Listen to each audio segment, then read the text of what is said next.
What's up, YouTube? This is True Raw 4 TV. So, for all intents and purposes, this game is over with. They're still playing. Um, there's still 19 seconds remaining, but Denver has a 20-point lead. Um, Brooklyn is about to fall to 29 and 24. The Denver Nuggets, who several weeks ago was under 500, are now at 29 and 24. Kyrie Irving had 27 points, but it took him 26 shots to get those points.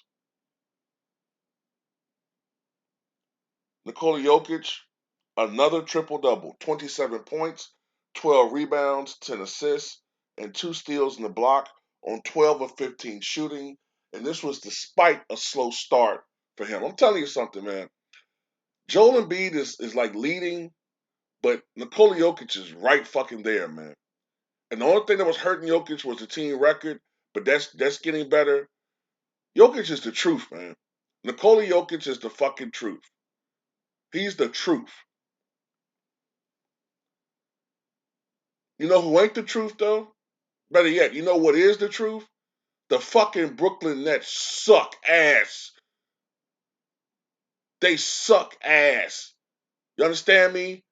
They suck ass hairs, dingleberries, all that shit. They fucking suck. And James Harden and Kyrie Irving especially suck. I'm gonna tell you why. Because at least when Kevin Durant was healthy, at least when Kevin Durant was healthy, they would at least beat, the marginal teams.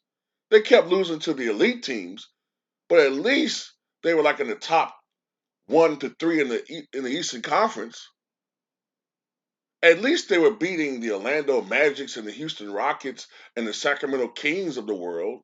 They were beating the Clippers without their two best players. They were beating teams of that ilk. They were beating the Timberwolves. Sure, they would lose to, you know, uh, the Warriors and the Suns and the Bucks, but they would still beat, the bad teams. They're not doing that anymore.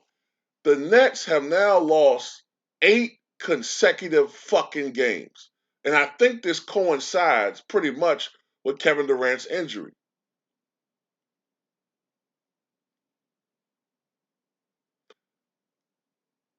You know, if it was any other team that didn't have all these other distractions and injuries and the situation with Irving, if this was any other situation, Steve Nash's job would be a little bit in jeopardy. Now, I don't want to say in jeopardy, but there'll be some questions there. There would definitely be some questions there.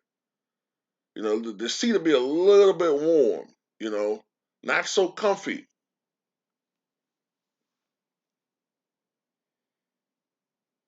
Now, I have my suspicions about James Harden, Like, maybe someone who's a little bit more in the know about as far as the players' relationships can tell me, but I'm just going off of instinct and going off of like how I read these guys. Now, James Harden recently committed to staying with the Brooklyn Nets. Okay, I believe that. Okay, if KD said that, if that's been reported by none other than Adrian Wojnarowski, then I believe it. Okay, but I still peg James Harden as a spiteful sort of person, man. I don't know. Maybe he is having a hamstring issue. Maybe he is. I can't lie. I don't know his body. He had one in the postseason that series against the Bucks.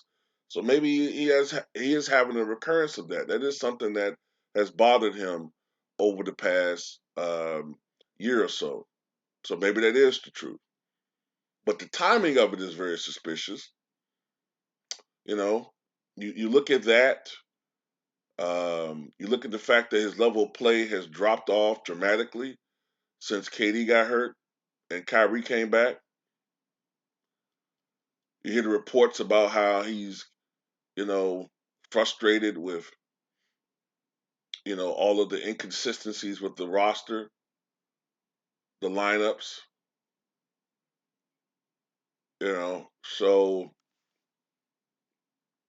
at the end of the day, who knows, man? I wonder why was he not sitting out there with his team?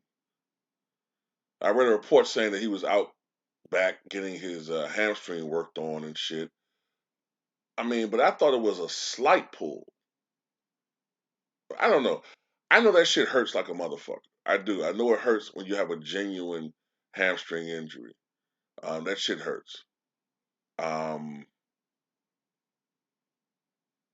but I just have my suspicions, man. Like, part of me think that he's doing this shit because he's looking at Kyrie like, you had all this time, you left us by our wayside to fend for ourselves, and now you come back, motherfucker, get out there and earn your money. You know how people are, man.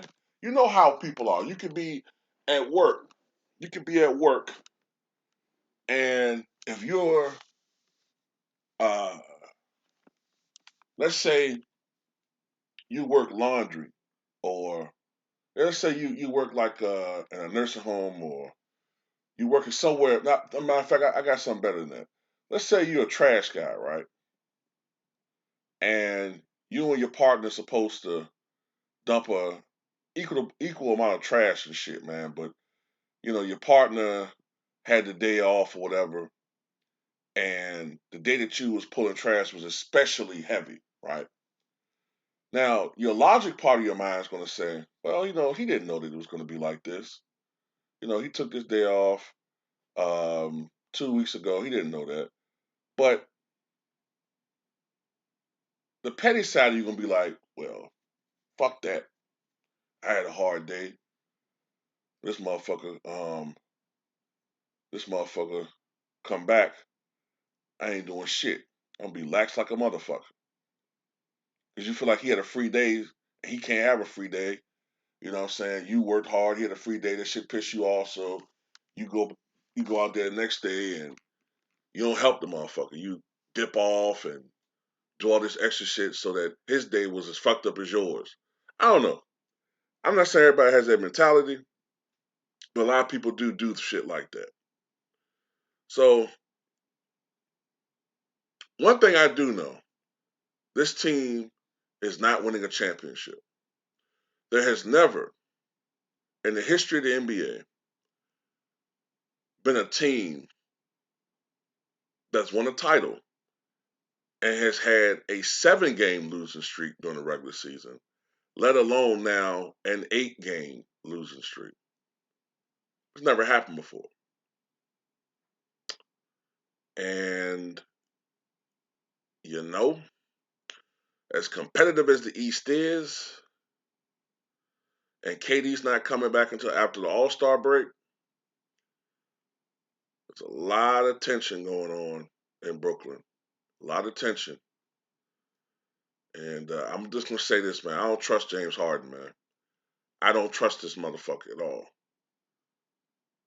That's all I'm going to say about it. Tell me what you guys think.